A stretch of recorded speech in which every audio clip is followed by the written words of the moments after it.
Shalom Bapak Ibu. Semua yang secara online, shalom Bapak Ibu. Wah, yang di sini juga jawab ya. Apa kabar semuanya? Tuhan Yesus itu baik, amin. Saya boleh melihat tangan-tangan yang bangga punya Tuhan Yesus, bisa lambaikan tangannya. Haleluya, boleh kasih tepuk tangan dulu dong. Yang luar biasa bagi Tuhan kita.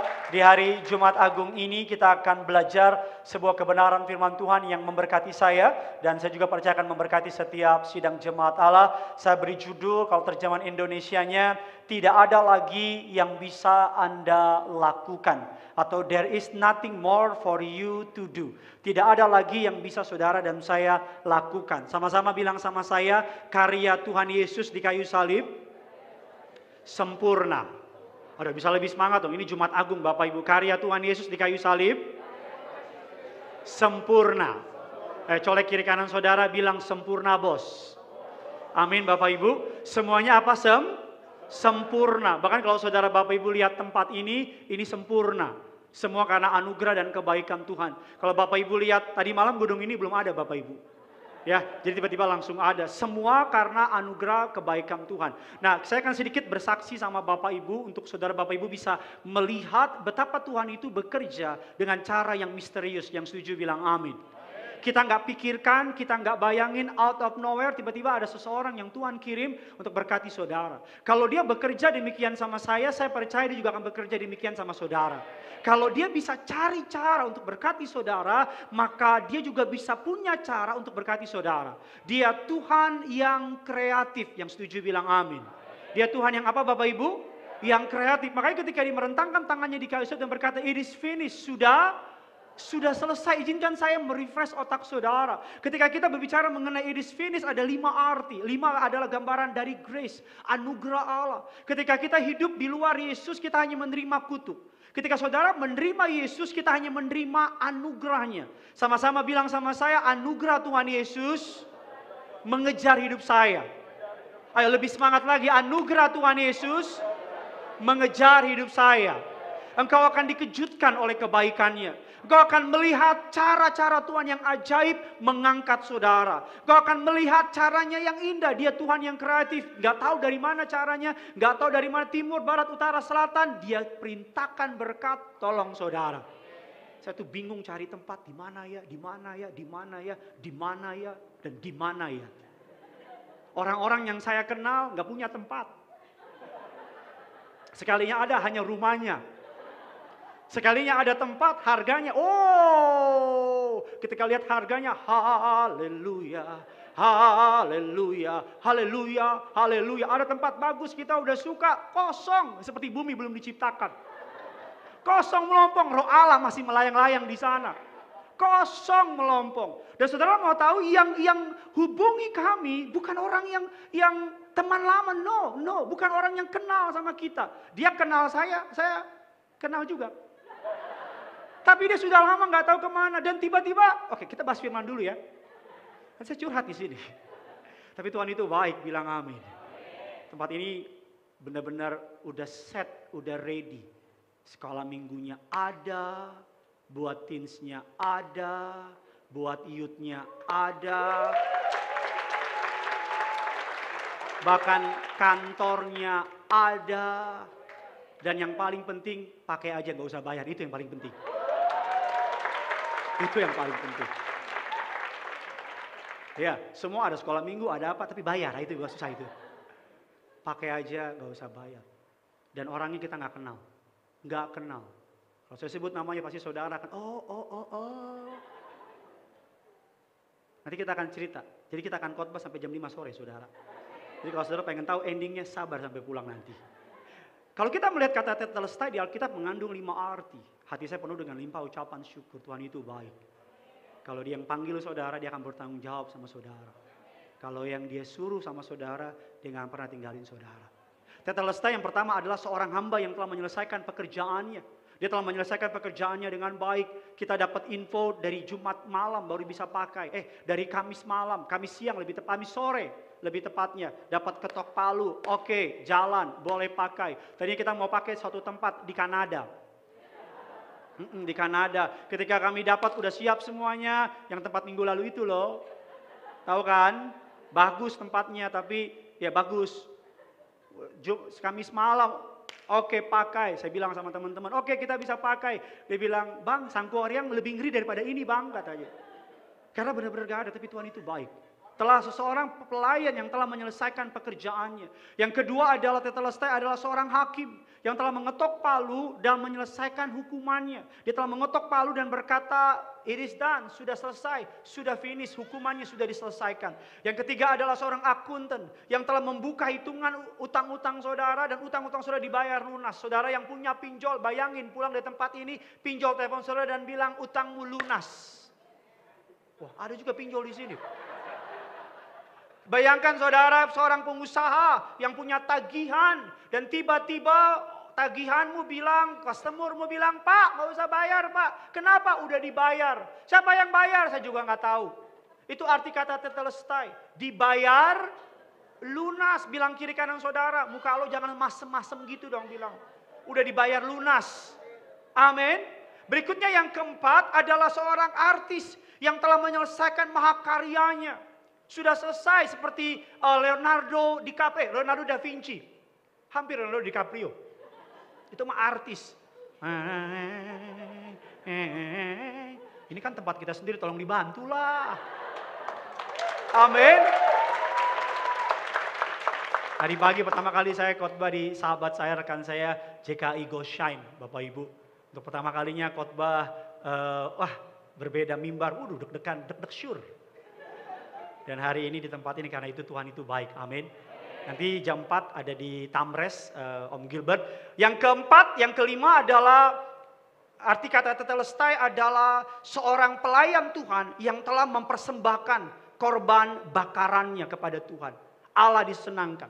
Nah ketika kita bicara bahwa tidak ada yang bisa kita lakukan lagi ketika Yesus mati di kayu salib, semua, sama-sama bilang sama saya semua.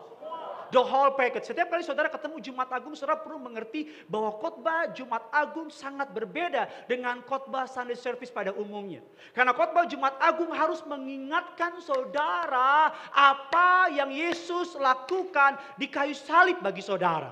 Kalau di Jumat Agung saudara nggak dengar apa yang Yesus lakukan di kayu salib, berarti salah khotbah. Saudara perlu mengerti bahwa khotbah Jumat Agung adalah membicarakan apa yang Yesus lakukan di kayu salib, apa yang dia perbuat bagimu di kayu salib, dan apa bagianmu ketika engkau percaya apa yang sudah dia lakukan di kayu salib. Yang setuju bilang amin. Tahukah saudara bahwa engkau berada dalam perlindungan anugerahnya, asuransi surga. Kok gak punya asuransi? Saya ulang lagi, saudara berada dalam asuransi siapa? Surga. Dan kabar baiknya, preminya sudah dibayar oleh darah Yesus. Kabar baiknya Tuhan sudah bayar dan di cover 24 hour all out. Tapi masalahnya banyak orang punya asuransi tapi nggak tahu manfaatnya. Saya takut banyak orang Kristen percaya Yesus tapi nggak nikmatin berkat-berkatnya. Yang pertama apa saja yang dia sudah lakukan di kayu salib? Yang pertama adalah dia memenuhi semua janji Allah dalam kehidupan saudara dan saya. Fulfill what God had promised to us. Dia telah menggenapi segala janjinya. Mari kita lihat Injil Lukas 24 ayatnya yang ke-44. Yuk sama-sama kita baca. Injil Lukas 24 ayatnya yang ke-44. 3, 2, 1, ya.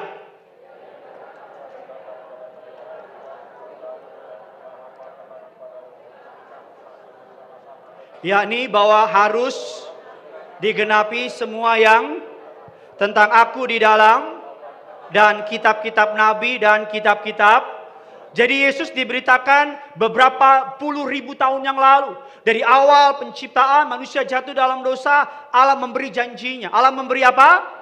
Janjinya, penggenapan demi penggenapan. Setiap nabi di perjanjian lama mengutarakan janjinya. Akan datang seorang pembebas, akan datang seorang penolong, akan datang yang membela bangsa, akan datang yang menebus dosa manusia. Sebelum itu darah anak domba, darah binatang hanya mendelay. Kalau bahasa gampangnya, utang kita cuma dibayar bunganya, tapi pokoknya belum dibayar. Artinya kita masih tetap berhutang. Darah binatang hanya buat bayar pokok bunganya doang. Ibarat lubang cuma ditutup lubangnya tapi masih ada. Yang ngerti bilang amin dulu.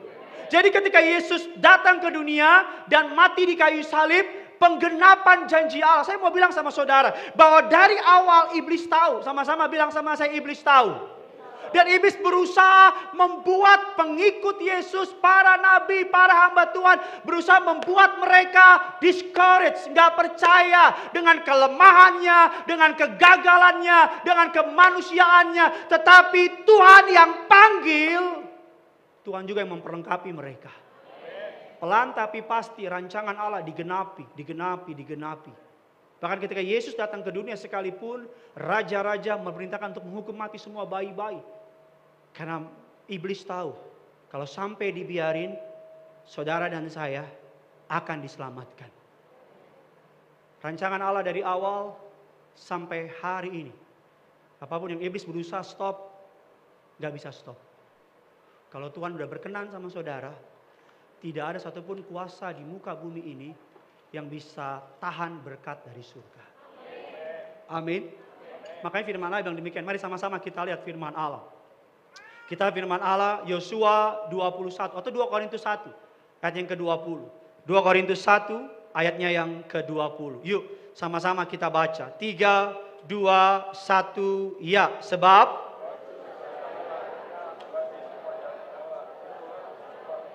kita mengatakan apa? Amin untuk apa? Ketika saudara berdoa ada passwordnya. Apa passwordnya? Yesus.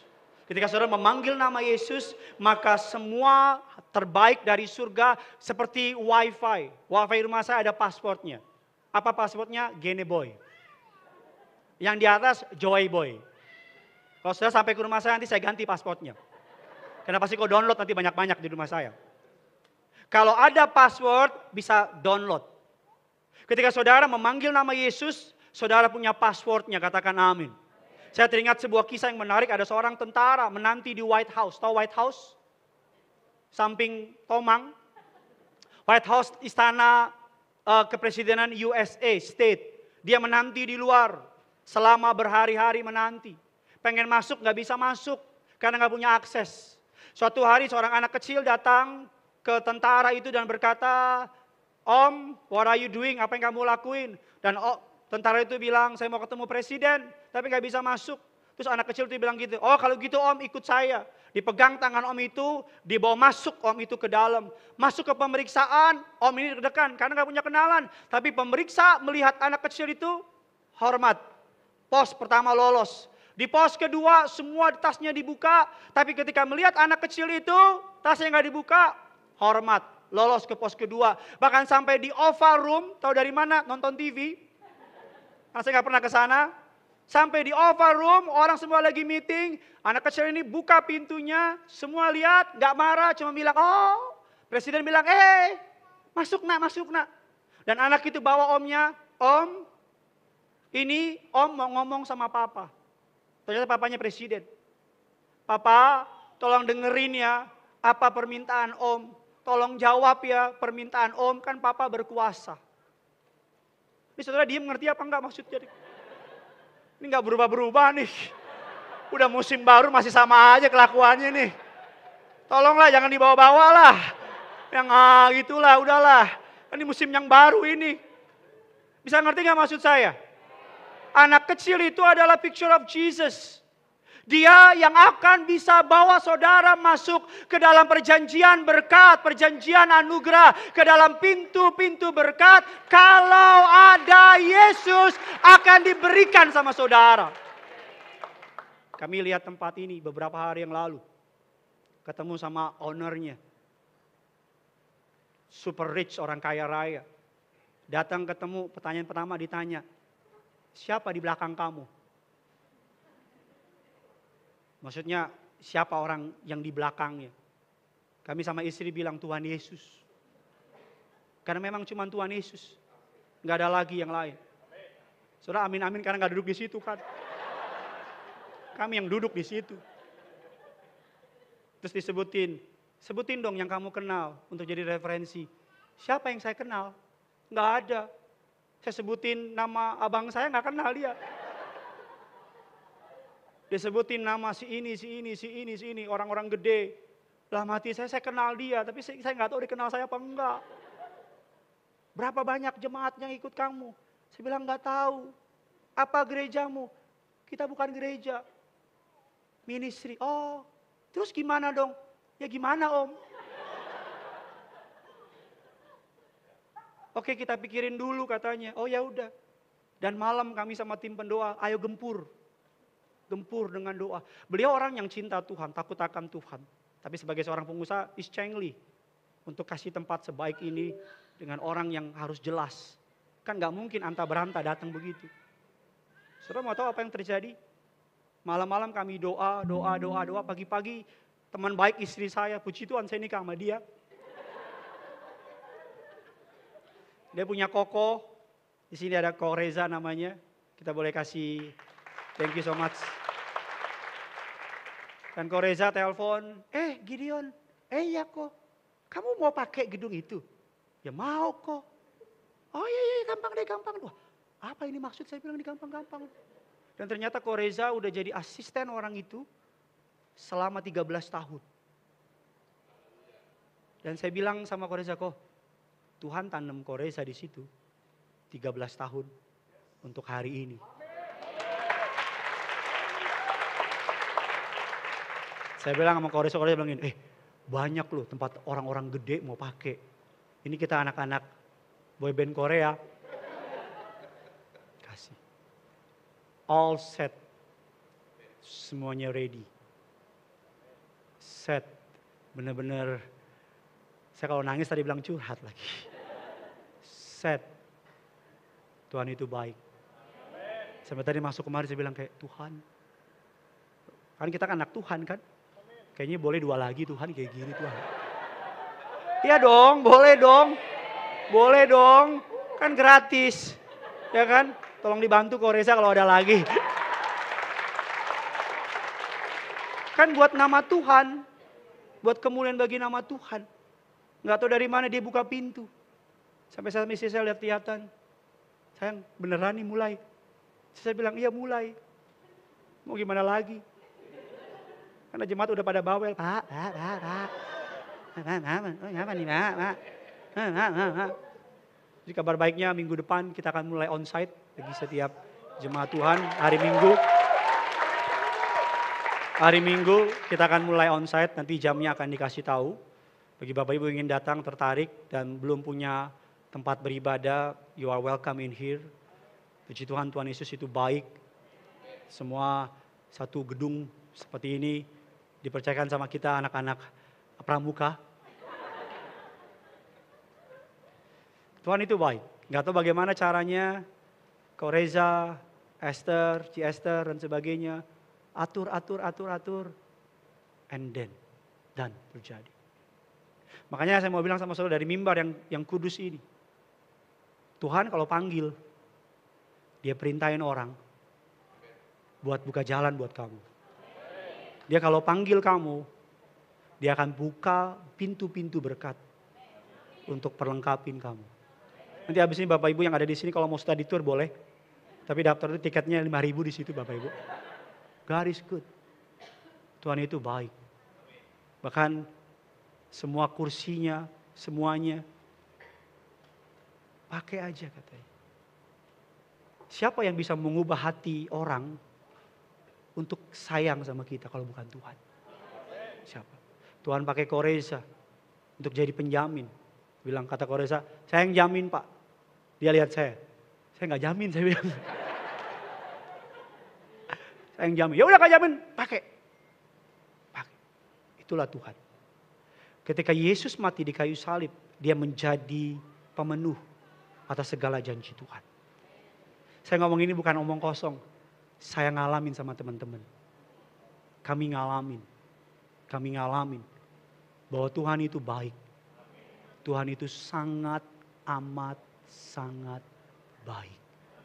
Saya buka satu ayat bagi saudara untuk saudara bisa mengerti apa yang dimaksud. Yosua 21 ayatnya yang ke-45. Sama-sama kita baca. 3, 2, 1, ya. Dari kepada kaum Israel tidak ada yang semuanya apa? terpenuhi. Kalau saudara nggak keberatan, saya ajak saudara untuk propetik, untuk mengatakan iman saudara. Ganti kata kaum Israel dengan kaum keluargamu, atau dengan namamu sendiri. Taruh tangan kirimu di dada, angkat tangan kananmu, dan say it like you mean it. Ucapkan seperti engkau beriman. Yuk, siap? Oh, belum. Siap? Yuk, sama-sama. 3, 2, ya. Dari segala yang baik yang dijanjikan Tuhan kepada kaum keluarga Gideon, tidak ada yang tidak dipenuhi. Semuanya. Ayo kita kasih tepuk tangan dulu buat Tuhan kita. Apa yang Yesus lakukan di kayu salib? Yang pertama, dia menggenapi janji Tuhan. Kalau dia menggenapinya kepada Nabi Musa dan seterusnya, dia menggenapi kepada kami anak-anak muda. Kami nggak punya koneksi, kami nggak punya kenalan, kami nggak punya siapa-siapa. Ketika ditanya siapa yang backing di belakang, kita bilang Tuhan Yesus. Dan memang cuma hanya nama itu yang muncul. Tidak lagi nama yang lain. Saya bisa sebut saja Presiden Jokowi, tapi pasti diragukan. Tapi hanya nama Yesus, kami cari kenalan ke kiri kanan supaya bisa. Tapi Tuhan mungkin Tuhan bilang di atas begini, gak usah cari anakku. Sudah kusuruh anakku Koreza untuk ada di sana untuk tolong kamu. Mungkin hari ini saudara gak ngerti, tapi nanti kalau kau berjalan dengan iman, kau akan melihat Tuhan yang kau sembah tidak pernah kekurangan cara untuk berkati saudara. Amin saudara. Yang kedua apa yang dilakukan di kayu salib? Yang kedua adalah He satisfies what God justice require. Dia memuaskan apa yang menjadi keadilan dari Allah. Sederhananya, God is a God of justice. Dia adalah Tuhan yang adil. Dia Tuhan atas keadilan. Dia harus hukum dosa. Dia harus bunuh dosa. Upah dari dosa adalah maut. Gak bisa enggak. Karena upah dari dosa harus dihajar. Dia Allah yang kudus. Dia nggak bisa mentolerir dosa. Dia nggak bisa dekat-dekat dengan dosa. Tapi hatinya sayang sama saudara. Tapi saudara berdosa. Saudara dan saya berdosa. Kita nggak layak. Kita nggak bisa dekat sama dia. Tapi Tuhan sayang sama kita. Dan Allah pikirkan cara. Saya percaya ketika gigitan pertama Hawa menggigit apel itu,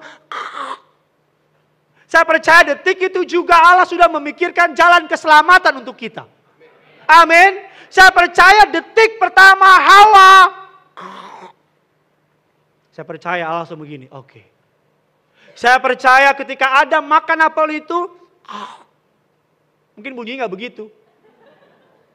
Ketika Adam makan apel itu, saya percaya Yesus akan datang kepada Allah Bapa dan bilang gini, Bapa, aku mau tebus mereka. Makanya pertama kali darah tercurah, pembunuhan terjadi pertama kali di Taman Eden. Siapa yang bunuh pertama kali? Allah. Siapa yang dibunuh? Binatang. Allah bunuh binatang. Jangan tanya saya siapa binatang, saya nggak tahu. Dibunuh binatang oleh Allah. Darah tercurah, diambil itu. Cawannya, kulit binatang, ditutupin sama Adam dan Hawa. Seakan-akan Adam dan Hawa kayak gini nih. Allah ngomong gini, sabar ya. Nanti aku sudah siapkan rancangan untuk mengembalikan keturunanmu ke dalam posisiku. Ke dalam lingkaranku. Amin. Ketika dia dicawatkan itu. Saya percaya ketika manusia jatuh pertama kali dalam dosa, Allah sudah men-set up menyelamatkan saudara dan saya. Saya percaya untuk setiap masalah saudara ada jalan keluar. Saya percaya dia nggak pernah kasih gembok tanpa kunci. Amin. Nggak ada orang beli di material, Pak beli gemboknya aja dong. Kuncinya nggak usah, saya debus. Saya kuda lumping suka gigit saya. Nggak ada. Kalau hari ini saudara dikasih gembok, nanti Tuhan akan kasih kuncinya. Kalau hari ini Tuhan kasih saudara kuncinya doang, nggak ada gemboknya, nanti kau cari masalah aja. Amin. Dia memuaskan. Dia memuaskan. God is a God of justice. Dia Allah yang konsekuen. Dia Allah, Ibrani 5 ayatnya yang ke-9. Yuk sama-sama kita baca. Ibrani 5 ayat yang ke-9. Sama-sama kita baca dengan semangat 45. 3, 2, 1, ya.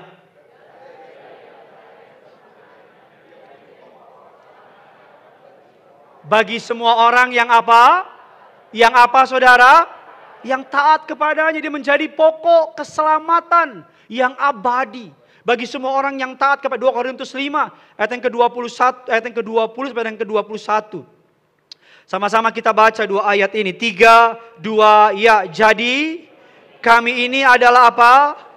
Seakan-akan Allah menasihati kamu dengan dalam nama Kristus kami meminta kepadamu apa? Berilah dirimu didamaikan dengan siapa? Dengan Allah. Ayat yang ke-21 baca dengan semangat. 4, 5, 3, 2 ya.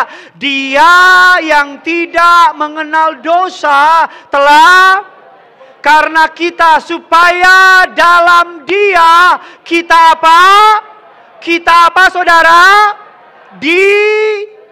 Dibenarkan. Dalam kematiannya dia lahir ditemani oleh binatang. Dan mati ditemani oleh para penjahat. Can you imagine? Dapatkah kau membayangkan raja segala raja lahir yang nemenin binatang. Mati yang nemenin para penjahat. Untuk apa? Untuk tunjukin sama saudara. Bahwa seberharga itu engkau di matanya. Amin. Kelahirannya bukan raja yang menyambut dia. Tapi binatang. Kematiannya bahkan bukan murid yang menemani dia. Tapi para penjahat. Charles Spurgeon, seorang hamba Tuhan mengatakan demikian. Bahwa penjahat yang bertobat saat Yesus berada di kayu salib adalah sahabat terakhir Kristus yang berada di bumi. Dan sahabat pertama yang ditemui Tuhan Yesus di pintu Firdaus. Detik kematiannya, penjahat menemani dia. Ketika dia berjumpa di surga, penjahat itu yang menyambut dia. Amin. Hari ini, apapun yang saudara dan saya sedang hadapi, Tuhan, kita semua sama, Gesmas atau Desmas, hanya itu pilihannya. Kita semua itu semuanya penjahat. Semuanya apa? Penjahat. Dosa kita, pelanggaran kita semua penjahat. Kita semua sama-sama disalibkan. Pilihannya saudara Gesmas atau Desmas. Pilihannya saudara yang tetap pahit atau meresponi karya keselamatan. Ini amin kayak apa kayak gitu. Ini yang di samping sebelah kiri penjahat itu ya. Amin. Enggak mudah loh saudara. It's not easy. It's not easy. Buat kita teman-teman di sini, it's not easy. Tapi Tuhan itu baik. Jalan aja dengan iman. Bensin kita cuma iman. Kelihatan? Belum. Tapi jalan dengan iman. Disalibkan, yang di sebelah kiri Gesmas tetap pahit. Udah salah tetap pahit. Yang di sebelah kanan tahu salah, tapi menerima anugerah. Amin. Makanya saya selalu bilang, gambarannya seperti seorang hakim agung yang mengadili anaknya. Sebagai hakim dia harus menegakkan keadilan, betul apa tidak? Tapi sebagai seorang ayah, dia harus menyelamatkan anaknya. Bagaimana caranya hakim? Agar dua-duanya bisa dimenangkan. Hukuman tetap dijalankan, tetapi kasih tetap dilakukan. Bagaimana caranya kalau saudara jadi seorang hakim agung, saudara dihadapkan oleh sebuah kasus yang udah totally wrong. Benar-benar guilty as charged. Benar-benar bersalah secara hukuman. Saudara, tapi yang kau narapidananya adalah your son, anakmu sendiri. Apa yang harus kau lakukan? Sebagai hakim saudara akan mengetuk dia bersalah. Tok, tok, tok. Kamu bersalah. Tapi sebagai seorang ayah kau akan turun dari meja hakimmu. Kau akan buka bajumu. Kau akan datangin anakmu. Kau akan tulis cek. Berapa yang pengadilan tutup sama dia. Tuntut sama dia. Kalau kau tulis cek kau akan bilang. Papa yang bayar. Apa artinya? Bahwa hukumannya harus dijalankan. Tapi kasihnya tetap diadakan. Amin. Makanya di atas kayu salib dosa dan pengampunannya bertemu. Di atas kayu salib cawan murka Allah dipuaskan. Di atas kayu salib Allah menunjukkan dosamu dihukum di kayu salib agar anugerahnya melimpah-limpah dalam hidup saudara dan saya. Bilang kiri kanan saudara, kamu orang yang diampuni Tuhan. Bilang sama yang baru ngomong, jangan nakal lagi ya. Ayo kita kasih tepuk tangan dulu buat Tuhan kita. Yang ketiga, yang terakhir, sambil saya undang pemain badminton dan teman-temannya. Kalau Susi Susanti main bulu tangkis di Olimpiade, dia yang menang, satu Indonesia bangga, betul apa tidak? Kemarin Indonesia Vietnam berapa skornya? 3-0. Yang nyetak gol mereka, siapa yang teriak-teriak? Kita, karena mereka mewakili kita. Betul apa tidak? Yesus kayak begitu. Dia mewakili saudara di hadapan Bapa. Oke, saya ngomong sih, saya amin sendiri. Jangan lupa hari Minggu, nanti detail lengkapnya saya bisa lihat di YouTube channel Kerinduanku. Oke, gak ada yang amin, mantap. Dan di akun-akun lainnya, saya bisa melihatnya, jamnya berapa, Tuhan itu baik Bapak Ibu. Tuhan Yesus banyak mempertemukan kami dengan orang-orang hebat, jenderal-jenderal imannya Tuhan, jenderal-jenderal orang-orang hebatnya Tuhan, yang sangat luar biasa. Sangat luar biasa. Tuhan itu baik. Tuhan itu apa? Tuhan itu baik. Yang ketiga, apa yang diselesaikan bagi saudara dan saya di atas kayu salib? He defeated the fear of death. Definisi dari kata takut adalah rasa takut. Takut terhadap sesuatu, takut dikuasai, atau merasakan membutuhkan orang lain. Ilmu psikolog bilang gini, you obey the one you fear. Kamu akan tunduk, taat sama yang kau takuti. Makanya kenapa orang kalau takut sama bos, tanpa sadar dia jadi servant dari bosnya itu. Ikut.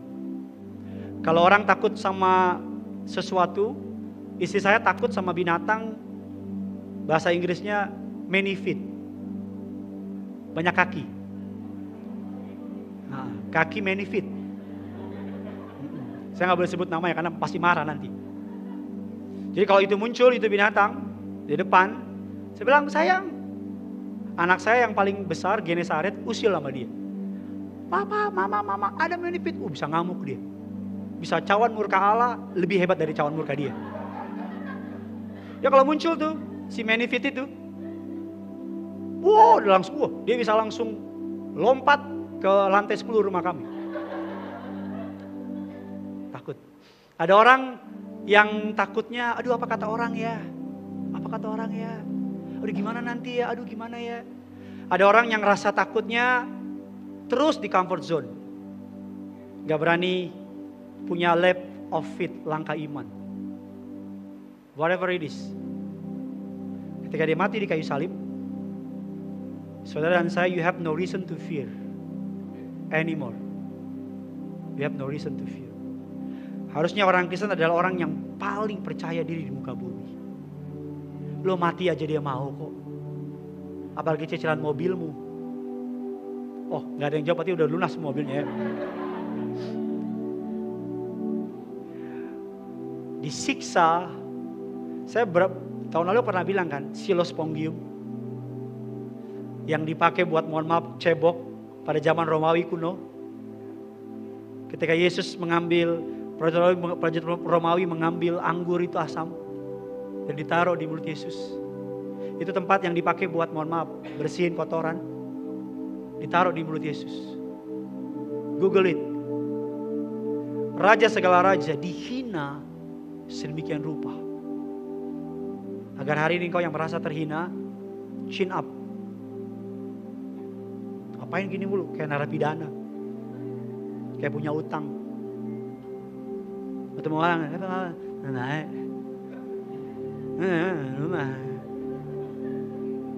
kan jadi ciri orang gak punya pengharapan gitu kan. Atau ciri-ciri orang yang, mohon maaf, lagi dioccupy sama ketakutan. Kalau ketemu gini nih,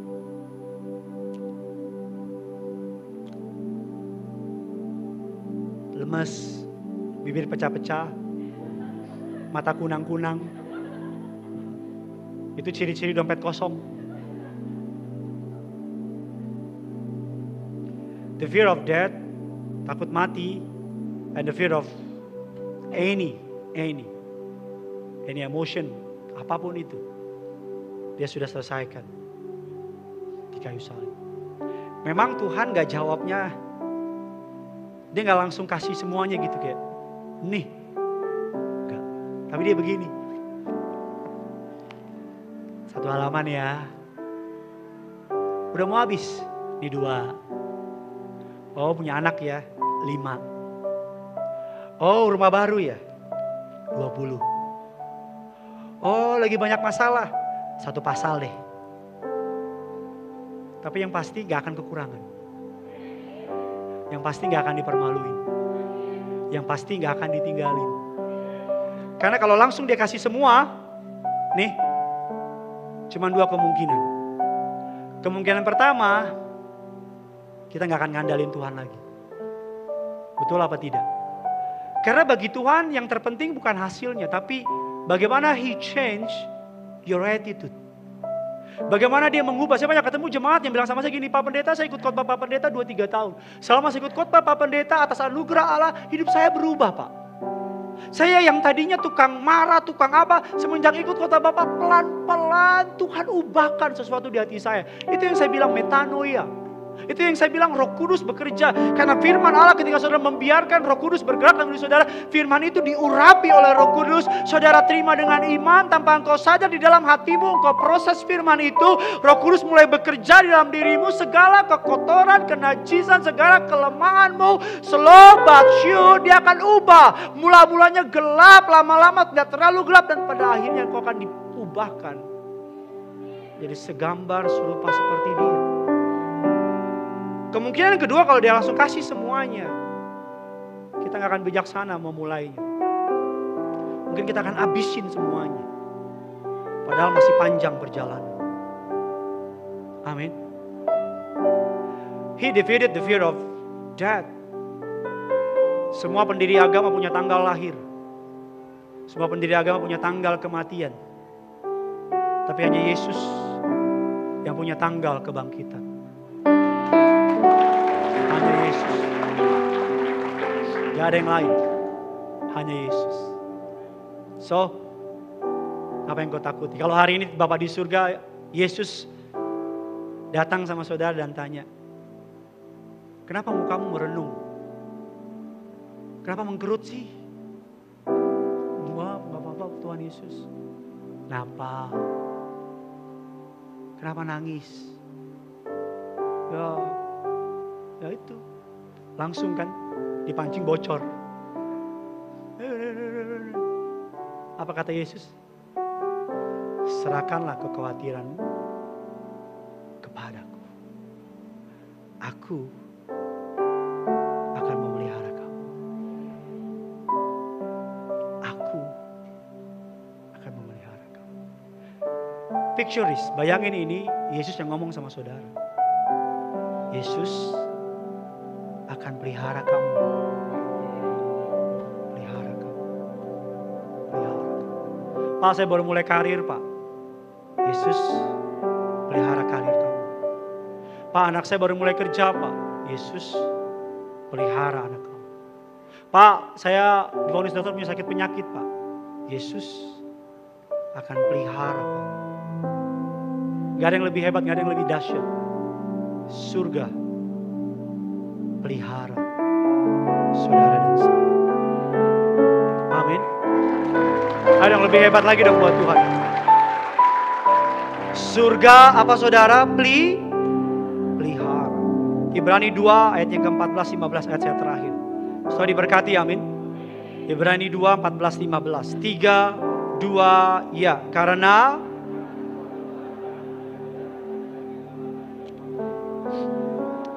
dan mendapat bagian dalam keadaan mereka, supaya oleh kematiannya yaitu iblis yang apa? Ayat yang ke-15, dan ia membebaskan mereka yang oleh karena takutnya kepada siapa? Kepada maut. Ia membebaskan mereka yang seumur hidupnya berada dalam perhambaan. Oleh karena apa? Takutnya. Seumur hidup. Selama kita hidup, iblis kasih kuk. Seumur hidup kita dibawa ketakutan. Kita menghamba. sama ketakutan. Ketika dia kurang lebih setengah jam lagi nih, awan gelap, gempa bumi, tapi berat Allah terbelah, Yesus menyerahkan nyawanya, mati di kayu salib. Agar hari ini kau yang mati bisa hidup. Kau yang gak punya pengharapan bisa punya pengharapan. Amin. Saya berdoa kiranya firman ini boleh jadi berkat bagi saudara. Sampai jumpa di hari Paskah dalam ibadah yang onsite. Tuhan Yesus memberkati kita semua.